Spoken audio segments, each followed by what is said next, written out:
នេះបងប្អូនជាមួយនឹងរូបរាងថ្មីយ៉ាមហា X-Ray រូបរាងតូចច្រឡឹងបងប្អូនកម្លាំងម៉ាស៊ីនបាទ 125cc បំពាក់ជាមួយនឹងម៉ាស៊ីនចំនួនថ្មីមានបច្ចេកវិទ្យាទំនើប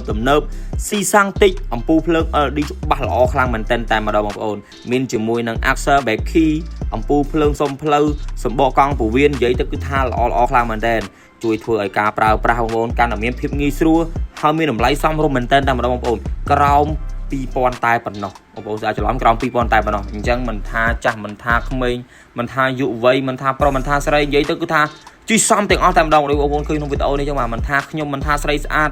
និយាយទៅគឺដាក់សមតែម្ដងមិនថាយើងធ្វើការអីទេបងប្អូនដាក់មកលក្ខណៈវាស៊ីហ្មងបងប្អូនបាទជាមួយនឹងរូបរាងថ្មីនេះមើលប្រឡោះណាក៏ស្អាតមើលកន្លែងណាក៏អត់មានកន្លែងទាស់ទេបងប្អូនមើលមកគឺថាពេញភ្នែកតែម្ដងអញ្ចឹងបងប្អូនចាំដល់អង្កាលទៀតសេរីម្នាក់មកគ្រឿងមកបងប្អូនគ្រាន់ជិះទៅធ្វើការគ្រាន់ជិះទៅដើរលេងហីគ្រាន់ជិះទៅញ៉ាំកាហ្វេអញ្ចឹងណាបងប្អូនអញ្ចឹងបើសិនជាបងប្អូនមានចង្អល់អីបងប្អូនអាចតាក់ទងតាម page បន្ថែមទៀតបានអរគុណច្រើនបាយបាយ